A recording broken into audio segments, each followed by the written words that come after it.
We're back with your jingle.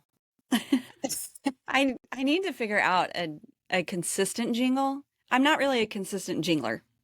If there could be something said about me, I just like to sing, but there's no consistency. Um, so there you There's no. go. That's your intro. Oh, Enjoy. thank you. Let's. But I do feel like this is a no frills podcast. You're not having a long intro. We're getting into it. We're launching right into how dysfunctional the Old Testament is today. And that's such a fun, it's uplifting. It's, you're thinking, what do I want to think about this as the new year, as we're just kind of, we have goals and we're like, how about let's talk about the weird things in the Old Testament, the Yes. weird stories that were put in our Bible to read over and over and over again. And yeah, man, there's so many things to unpack. You're right. It's quite it's inspirational. No, it's not. But we're hopefully we'll unpack a few things, some pegs to hang Yeah, our well, hats on. you were talking about a helpful framework Yes. for the Old Okay. Testament. We love the Epic of Eden. I'm showing it because I love it. Sandra Richter, we're going to have her on. But listen, her framework for reading the Old Testament is my favorite because it has three P's that I think are really great. But she's like, no matter what, when you're reading the Old Testament, you have to remember God's original intent for humanity will be his final intent we see all the way in the end of the book, Revelation. And she says it's this: God's original intent was that the people of God might dwell in the place of God, enjoying the presence of God. Yeah, People, so place, presence, right? yeah, and that is so helpful because when you read weird stories, you have to say, okay, what is God doing here? Is he trying to restore something? Is he trying to get back somewhere? Is he trying to, and there's a Yes. pattern that we see over and over and over again, which, and you can correct me, I might be also be missing something, but there's a pattern and God says, this is what's going to happen. You guys keep doing this pattern. You're going to promise to love me. You're going to promise to be in covenant with me. And then you're going to go wayward and you are going to break the covenant. And here are the consequences when you break that covenant. And not because I'm mean, but because this is the way, the only way that you are going to say, wait, remember God? Remember he was good to us? Let's go back. And this pattern goes, and God does. God receives them back every time. Yes. The means are interesting. It's the means get a little dicey, and you think, well, that was creative. Uh, and people are weird. So you have God working, and as Sandra also taught us, in a specific time, in a specific place for Yes. these very specific people. Yes. So when you try to superimpose your modern life and framework onto these people, it's not really going to make sense. So you kind of just have to have what's helped me is say, okay, here's that pattern. Yeah. Here's the intent. Yes. God's getting them back into his presence. And how he does that is going to talk to what these people know. Yeah. What do they know how to live like? What's their framework? What's their culture? And he uses their surrounding culture, the cues they know, treaties. They knew treaties. And he's like, I'm going to make a treaty. We're going to call it covenant. And I'm going to use that same framework because that's normal to you right now. Like he meets them right where they are. He is not trying to drag them into something that is very unfamiliar. He meets them right there, which is really so merciful. Right. They knew what a king was. Yeah. And so God is saying, okay, I'm going to use these covenants that you understand that a king would use. And we've talked about this before, but I'm going to be the one that keeps the covenant. You're going to be the one that keeps breaking it. Mm-hmm. And instead of you dying for that, because any other king would say, here's our covenant. And because I made this covenant with you, I'm going to give you this protection. I'm going to give you land. They Yeah. knew that. And I'm going to watch over you, but you have to be loyal to me. So you can't make covenants with all kinds of other kings. It won't work. it won't work, and then you die.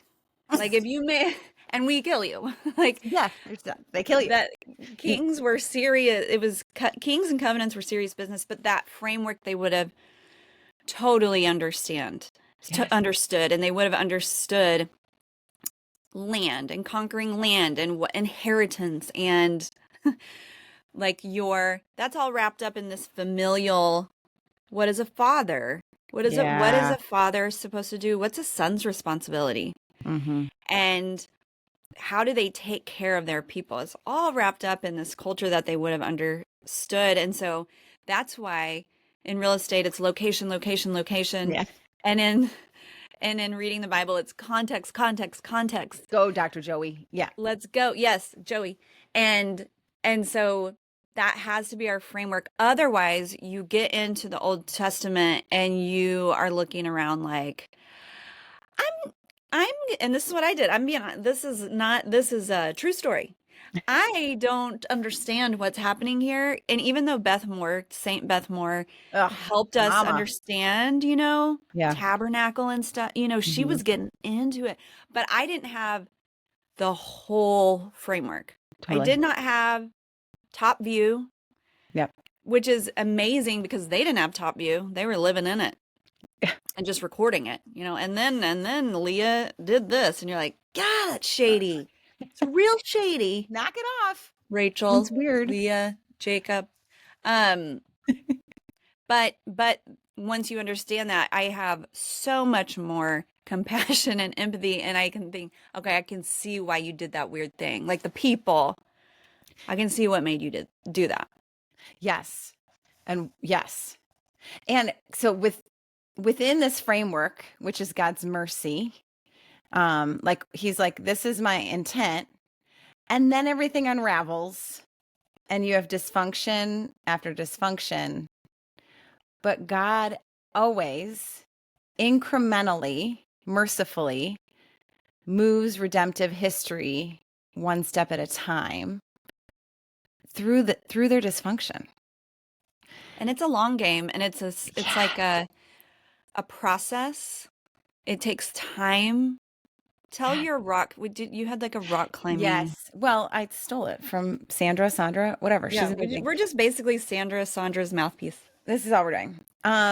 So she talked about how, you see in Genesis, you're like, oh, the fall, and now there's murder, and now everyone is wicked in their own hearts, and now there's the flood. Like you just see this, everything fell off. And she likens it to like we don't see God just come in and rescue with one fell swoop. For whatever reason, do we understand? Not fully.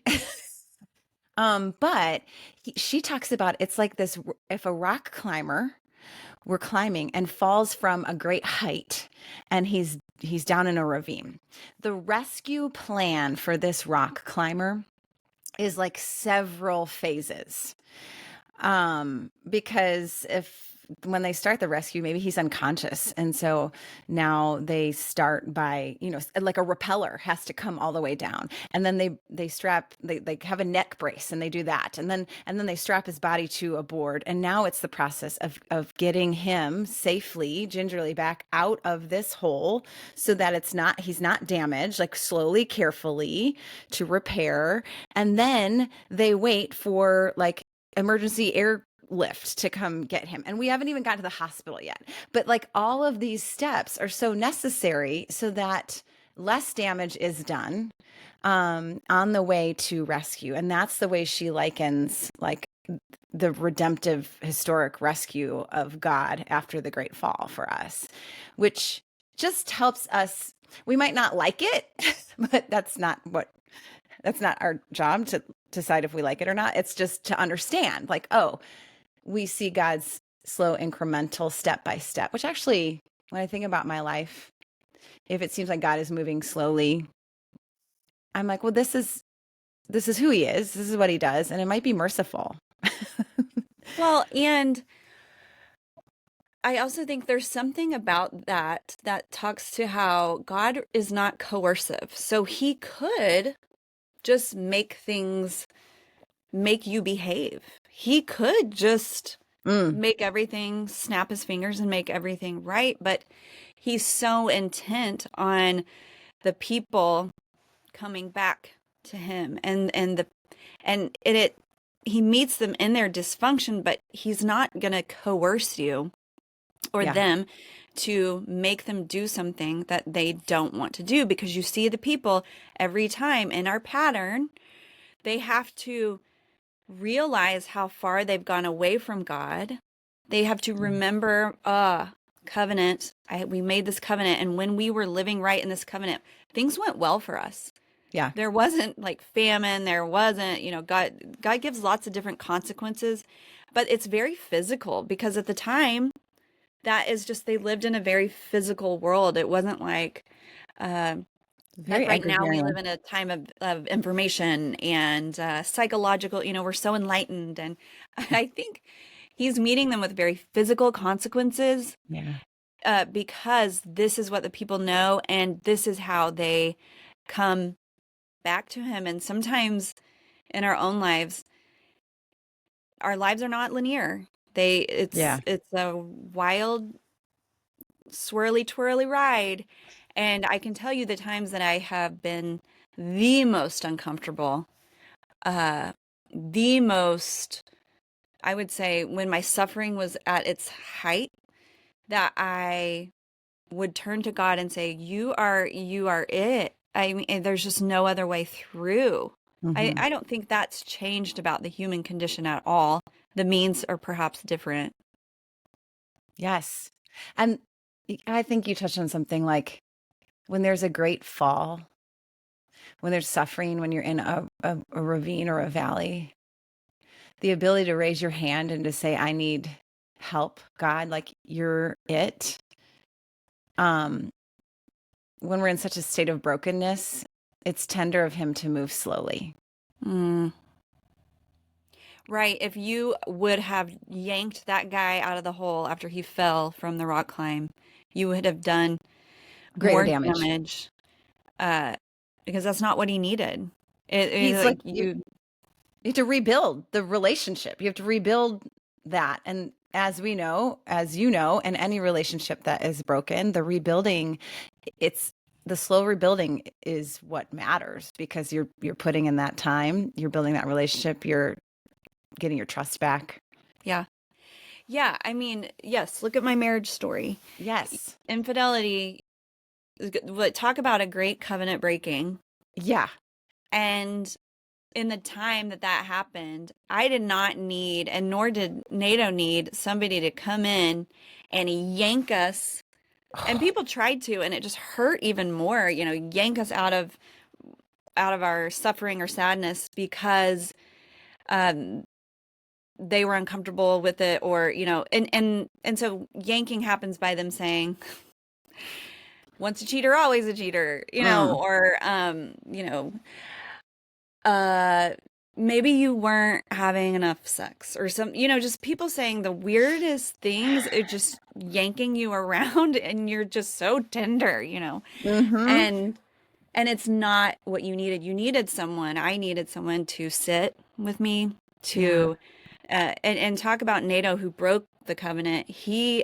Needed he didn't need God to leave him alone. He didn't need people to leave him alone. Right. But that was a lot of people's choice. And he didn't need like punishment and shame. He already lived Yeah.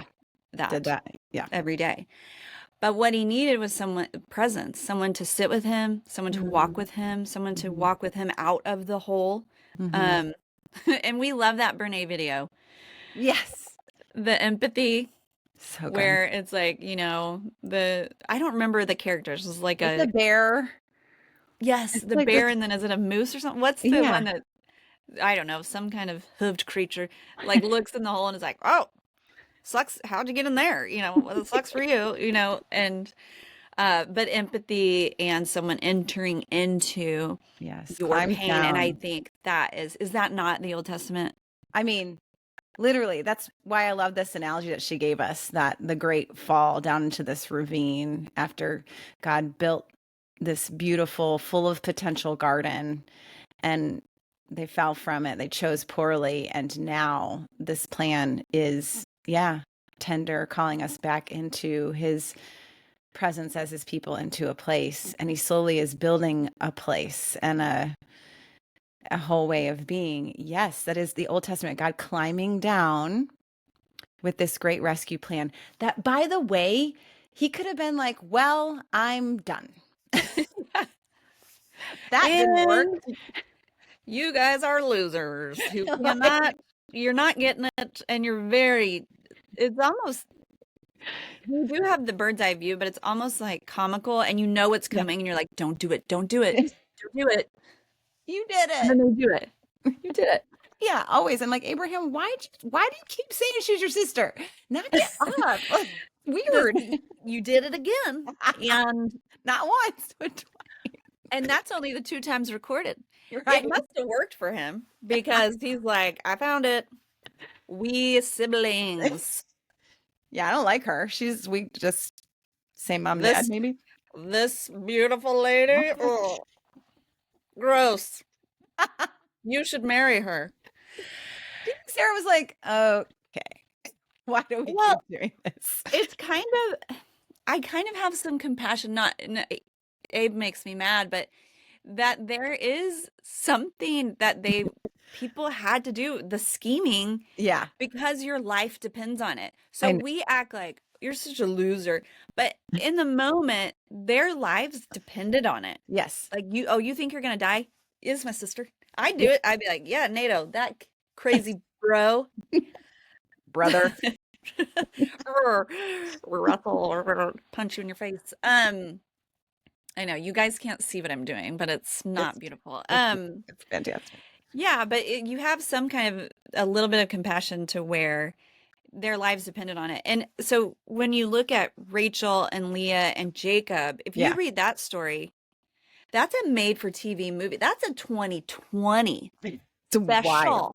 We're It's talking Genesis, by the way, guys. This is where we are. Yeah. Genesis. And and you Jacob falls in love, and then the dad's like, "Oh, you got to marry this lady first." And he's like, "Fine, I'll do that, but I'll work this off." But really, I thought about, what is his name? Was it Haman? What's the dad's name? Oh yeah. Laban. Laban. Scoundrel. Laban. Scoundrel. But he's trying to marry the older one off because he knows her life depends on it. It's And yes. if she doesn't get married, she doesn't get taken care of. Yeah. What happens when he dies? She doesn't have a son. She doesn't have a husband. Like, their lives depended on this. So in a sense, he's like, someone's got to take care of her. Yeah. Even though he's a scoundrel. Even though he could have said that first. Yeah. Like, just say it, bro. Like, this is the family structure. This is how we take care of each other. This is the bet ab. This is how the father's house works. Like, I got to marry her first. But instead, he just kind of slips her in there. Yeah. And then it's like, you kind of see yourself in it with like because Jacob loves Rachel. That he meets Rachel first, right, at the well. Yes, And yes. it is like love at first sight. Yeah. And it's cute. Like, you're reading it and you're like, Yeah. you found each other. Yes. And then he marries Leah, right? Yeah, Leah. And Weak eyes. She's clearly not cute. I don't know. she's not as cute, Her or eyes she are has weak. That's what something we know. wrong. Yeah. Her eyes are weak. She's what needs did it mean? glasses. It's fine. I do too. It's fine. They didn't have glasses back then. But her story is really interesting and the saddest. But can you not find your high school self in this? Oh. And they had to have been. How old do you think they were? Like 15, 16? Yeah, Do you teens. think? Yeah. Yeah. And she's like, if I just have another child, if I bear him a son, he will love me. And she keeps saying, maybe this time he'll love me. Yes. I know. I'm like, girlfriend, no, that baby's not going to do it, but okay. No, it's only going to amplify, man. You have a baby, then you just don't sleep. But you don't know. You think, if I have a baby, it'll lock us in. Right. So I sometimes have to reframe these stories that I'm reading in that context Yeah. really make them human. Yep. And think about those things. Well, age would matter. I mean, they're Mm-hmm. young, they don't know what they're doing. Mm-hmm. Jacob's just like, I really want to be with Rachel. I'm in love with her, Yeah. but I have to follow this system that Mm-hmm. I'm suddenly placed in. And and these are recorded for us to read over and over again. And I think it's important because do we not live in a world of dysfunction? I mean, for sure. And we watch it and it's not prescriptive, it's descriptive, right? Yep. Like the Old Testament is not like, oh, we should follow this. It's like, this is what happened. Here's the fallout. But yes, Yeah, we and live in a dysfunctional world. when you have many wives, it's over and over we see it's not pretty. Like No. you don't find something they're like, and this is how you do this. Marriage to a lot of ladies. It's more like, hey, look what look at all this dysfunction when you have Mhm. a lot of wives. Or like Solomon, you know, that was like his downfall, wasn't it? He had Mhm. 700 wives. That's too many. Too many personally. But but I was reading, because all we do is read, That's what I do. and he was making political alliances with these With the marriages, and wives. in that, and he was a wise guy, obviously, the Obviously. wisdom of Yep. Solomon. But there is something in that of not trusting the Lord to take Mm. care of you. So I'm going to weasel Yes. my way Yep. into safety. Yes. Because this is the society. Like, it's fragile. And so, yeah, alliances, everything you're saying.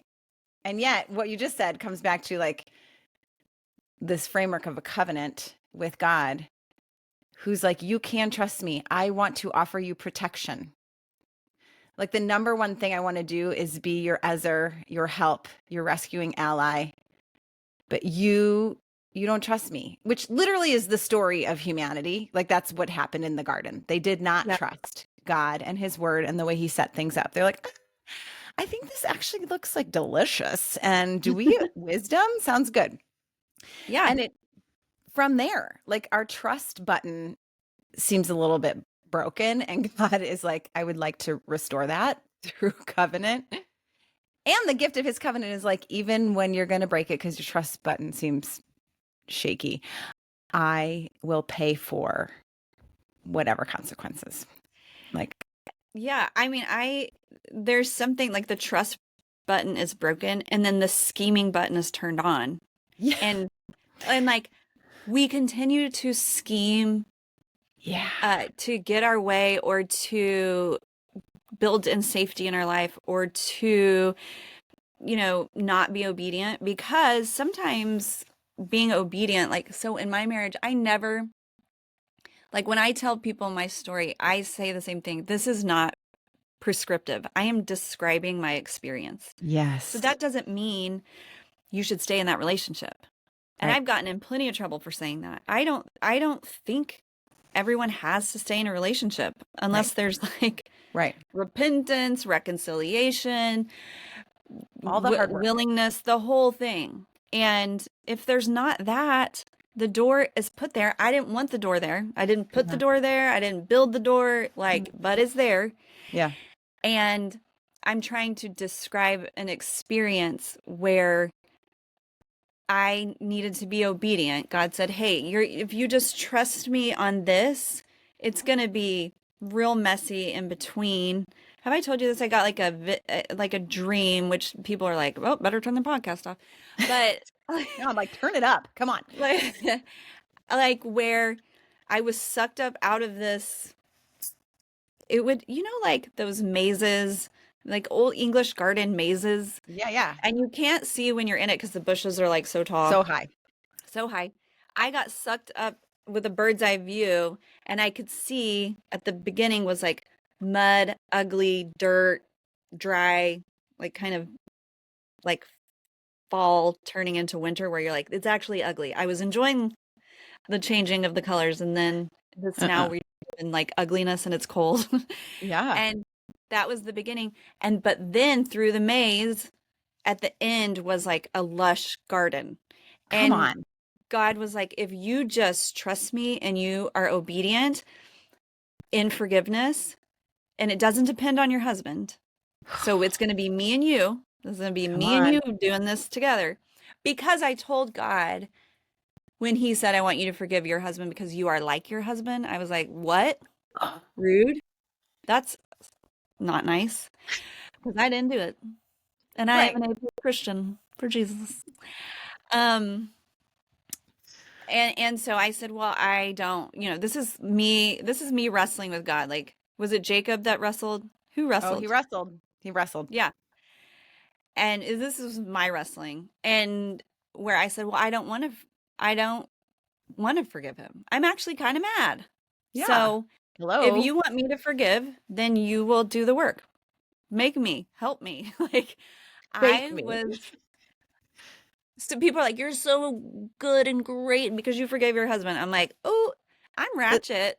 Uh, I'm like I him was about to knife someone, but God, and every time. and he did the work, and he just said, take my lead on this, be obedient, and something good is going to come at the end. Now that's my story. That doesn't mean that everyone who forgives gets this outcome. And Yeah.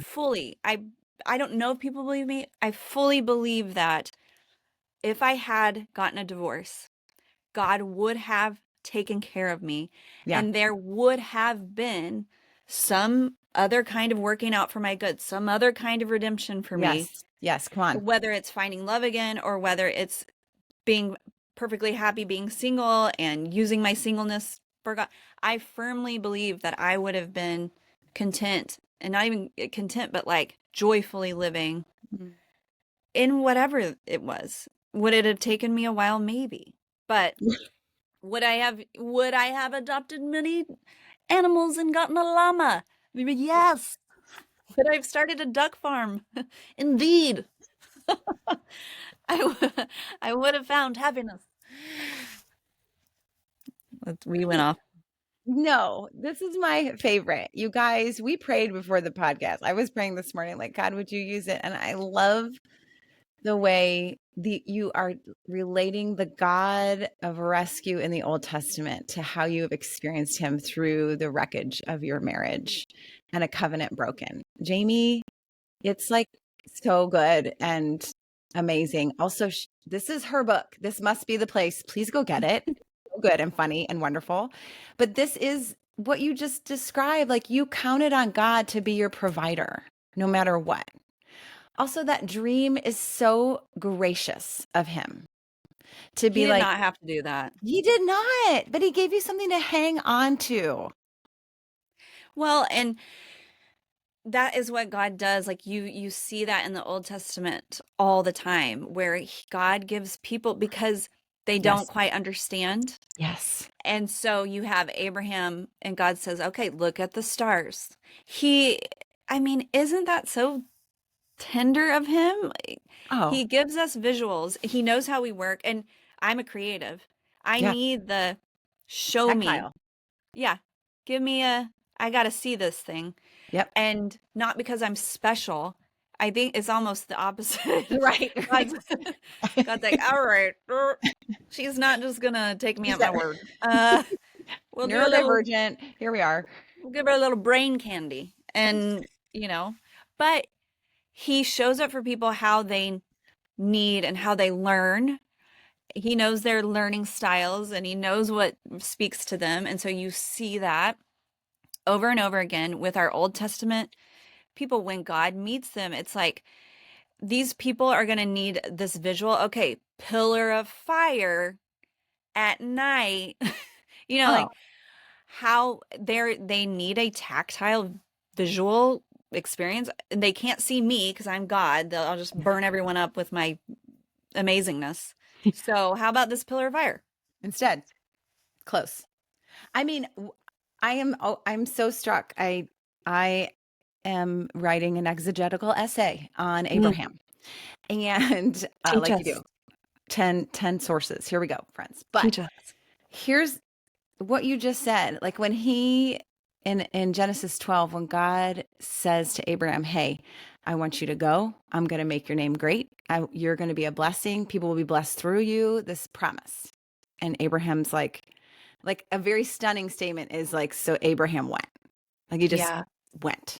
So he goes. That's in 12. Couple chapters later, he traveled. He did it. He left everything. It's bonkers. Left his whole family structure, the land, like everything. He has this moment where like the Lord, says, like gives him a bit of a vision, like, "Hey, I'm going to be your shield, your great reward." But Abraham asked God a question. He's like who's gonna be my inherit? Like, who's gonna be the inheritance? Because right now it's like this one servant Eleazar. Like I don't have like I don't have any kids yet, and we're kind of old. Like he asked, like, can you help me just a little bit with this? And what how God responds? He closes his eyes, puts him in deep sleep, and then shows him the covenant. He God himself as a fire smoky furnace. I don't even know what that means. Walks through these two animals to say, "Here, you need a little something to help you. I'm going to make a covenant with you and just stay with me. I'm your shield. I'm your protector. I'm going to provide kids." It's bonkers. You're so super old. You can't even believe it. But like, it makes me even think what you just described. Like, God gave you this dream in the middle of this really hard, terrible moment of your life. It makes me want to think like, and Abraham asks for some help. Like, may we in the middle of the valley say, "God, will you help me? Will you give me a Yeah. dream? Will you give me a word? Will you give me a friend? Will you give me something to just that I can hang on to in your incremental rescue plan? Can you give me more?" Yeah. And he's gracious. Go boldly before the throne. Yes. We are learning so much about, like you said this online, I think today or yesterday, but that Oswald Chambers quote, man, I can't stop thinking about it, where Jesus says, say it, say Yeah. our Father. I'm Yeah. like our being in capital letters. Yeah. This is our Father. I just go, come on, let's go. I've never thought of God as like, or Jesus as sibling. Yeah. Like, He's this is like, "I'm your our brother." Father. Yeah. Yes. I've never, he's a friend, he's a Yeah. father. I don't think of sibling, but that he's inviting us. You, like me, Yeah. get to approach the throne as a son and daughter. Yeah. Like, you're in the family. You're You're in the in. family. Like, he's shoving you like, hey, that's what I picture. Jesus is behind you like, hey, get in there. Say our Father. Like, go, Go talk to the him. Holy Spirit and Jesus are just like pushing you Shoving into the to great Trinitarian happy land that they are. We get to be a part of it. the Trinity. Man, they're all working together. Who knew? Community and unity. Unity and community. The whole thing. But it's just a beautiful picture of, we have access, and I wonder how much we aren't uh receiving from God because we don't ask. And Mm. we receive more than we ask for, by the way. Yeah. But I wonder if there is, in our timidness, there's something that we're not believing about God, that if I ask for a dream or a word or he's not going to give it to me, and then I'm going to be disappointed, and then he's not good. But I promise you, every time that you ask something of your Father, now it may not look like how you wanted it, but he does not give stones. If Right. you're right, like, I'm asking for food Yeah. Sustenance for and this journey, man. sustenance. So, I mean, I could tell you God's nearness to me during that time, it wasn't that he wasn't near to me before. Yeah. My awareness of God's nearness to me That. was wild. Like, he was breathing on my neck. I say that, and I say spooning with Jesus. And Your brother? he may. He's also a lover of my soul, That's the okay? thing. Absolutely. He's all of it. But the awareness that he's so near.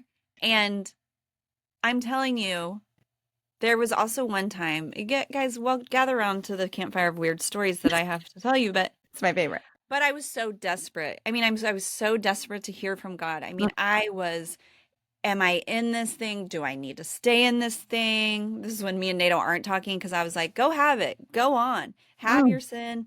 Don't take me with you and don't talk to me and Yeah. don't live here. You know, Yes. Yes. like here are my boundaries. I'm out. I'm getting off the roller coaster. I'm unbuckling. And that Mm. was really good for me, by the Yeah. way. Someone who was like a little too enmeshed. Yes. But I remember looking in the bathroom mirror one time, and I don't know if you've ever had this. Sometimes in suffering, you look in the mirror and you don't recognize yourself because you look so tattered. Terrible. I mean, I was like not eating because I would forget to eat. It wasn't like Yeah. I didn't have an I was gonna appetite, say you weren't and so hungry. You don't. I'm just like this bony, like, and I'm Mm. sad and I have sad eyes, and I look at myself in the mirror and I say out loud, like, God, I do not know what to do, and you need to do something. You've got to tell me right now. Like, do I stay in this thing or do I not stay in this thing? Jamie. Before that, it like last word comes out of my mouth, the phone rings, and I had a flip phone, and the phone is ringing, and it's NATO, and NATO has not. We haven't talked. This is maybe like 3 weeks of being separated. Mm. We haven't talked, nothing, and I'm staring at the phone like he's not supposed to be calling me, and I don't really want to talk to him, but I think I need to. I think I need to pick up. I just called God, Yeah. and then God called the NATO. God, and here it is. So anyway, I answer the phone and it's NATO, and he says, "I know I'm not supposed to call you, but uh, I this is going to affect our lives if we stay together, and it's going to affect your life. And I have to get your permission, but I want to quit my job." This was when medical sales, and I had told NATO, "Your job is a problem, and it's an idol, and you're like in it, and you're worshiping it." I mean, I was telling NATO this about Given his it. job, and NATO would say things like, "I'm never going to quit my job and you need to get over it," which I was like, who are you? This is not who I married. Ugh. Like NATO would be like, oh, all right. If you hate it, I hate it. But this was like, we were just in a bad place. And so he's like, well, I'm going to go. We knew the owner of the Chick-fil-A down the road. And he's like, I'm going to go ask Fo. He's going to give me a job. But that means that our income is we're going to get like a fourth of what, but I'm going to manage that chicken shop like it's never been managed. And he's like, Fo, I've already met with Fo. He's going to give me a job. And he's like, the best part is Chick-fil-A is like a glass. All it is windows. So you can drive through and see me anytime you want and see like, I'm just working. Like I'm not playing around. You can come get free chicken. And I was like, okay. Like he's repentant. Like he's moving in repentance, and he doesn't care about the money anymore. He doesn't care about status. He is going to go be a manager at Chick-fil-A, which is great. I'm not saying that's good or bad. It's that he was repentant. And I just needed to know like, okay, there's hope for this. And I needed that in that moment. And that's what God gave me. Again, it's not descriptive. I mean, it's not prescriptive. I'm just describing What? some way that God showed up for me, as if to say, like, which kind of makes me a little emotional, as if to say, like, go ask. Like, he wants to, like, be with you. He wants to give you good things, and he doesn't want you feeling confused about, and he cares, talk about an intimate, personal God. Just go read the Old Testament. He's in their daily lives. And not only is he in it, he takes that dysfunction, and we see that. Look at what comes out of Leah, Rachel, and Jacob. Yeah. Those children, right? Like, yep. Those 12. Look at who we get. Yeah. Yeah. I don't know. I went off on the... I mean, I'm like wiping tears. Jamie, no, that story here, I'll be enclosed in glass. You can come find me. What? I know. People are like, how could you take him back? I'm like, well... He said he'd be in a fishbowl. I can come by anytime and give free chicken too.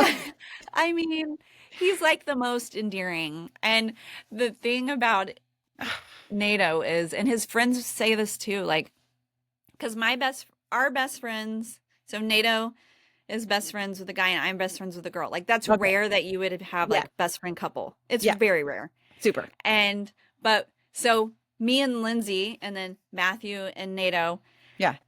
me and Lindsay are mad and we're, and Lindsay's Yeah. like so mad at him. How could you do this to my best friend? And like she wants to be mad at him, but Matthew and Nato are best friends and Nato keeps coming around their house. And Lindsay was like, she has to feed him dinner sometimes, and he just keeps showing up because he's like lonely. He doesn't, all of his friends have left him. He can't go to church. Everyone he's like the most hated Yeah. guy in the community. And she was like, you know what, he's like a Labrador. He just kept showing up, and you just can't hate the guy. Like, he's just so endearing and like a little lab that's like, oh, you're gonna watch me starve. And so she was like, I couldn't be mad at him anymore. And, if you love him, then I love him. So, talk about needing community. Oh.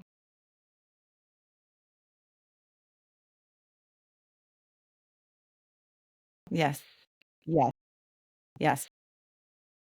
Yes. Good news. I mean,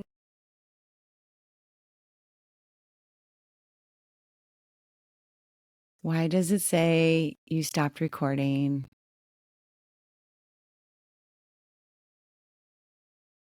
But just now. Are you recording? It is fine. No. Where do I do that?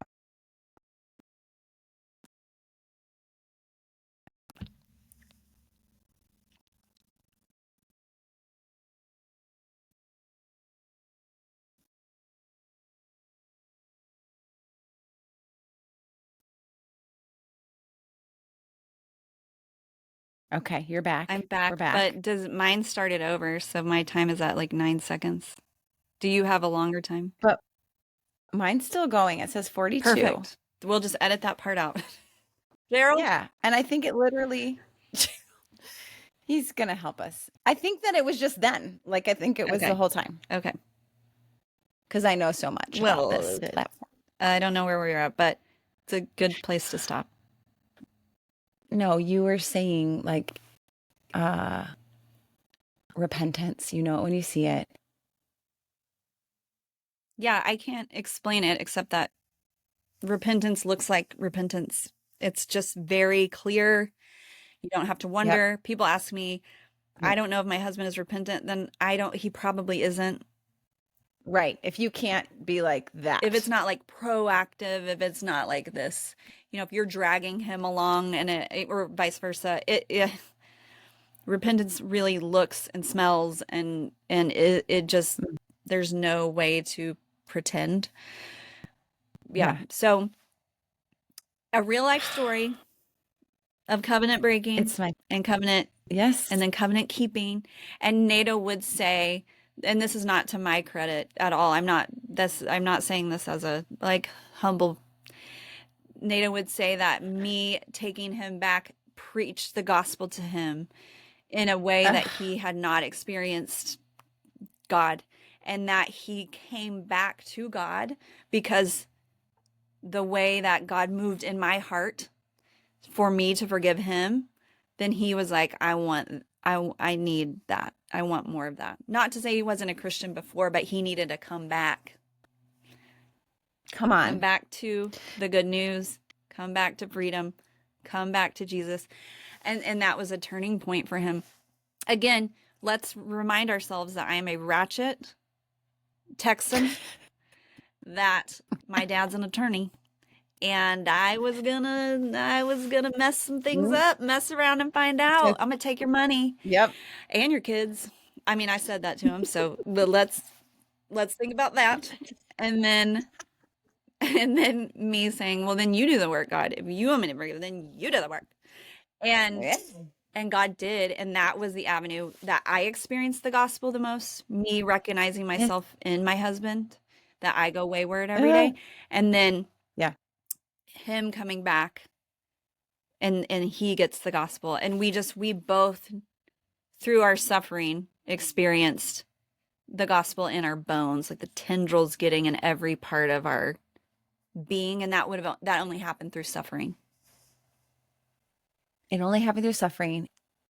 And someone is listening and thinking, okay, I am going to how I treat my fellow brother, sister, aunt, uncle, child, spouse, because of God's compassion on me, can be a means of compassion for someone else, whether you are willing or not. Like you, and just the way that you talk to God, that's very psalm-esque. The psalmists are say some crazy whack things to God. And you're like, are you allowed to say that? Are you allowed to like demand this? Like, yes, you are. And I'm taking so much encouragement because I'm like, it just is so good. We somehow in our brokenness also are a means for the goodness of God.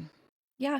And be So encouraged. If you don't want to show mercy to someone, if you don't want to show hospitality to someone, if you don't want to be gracious to someone, if you don't want to forgive someone, all great. That's actually God's like, perfect. Let's take the one who's the most resistant, and yeah, that's what I'll use. Great. Go to him and be honest. Look, the Psalms are honest. Go to him and say, I yeah, don't really want to. I know they voted different right. than me. I know what they post on Facebook.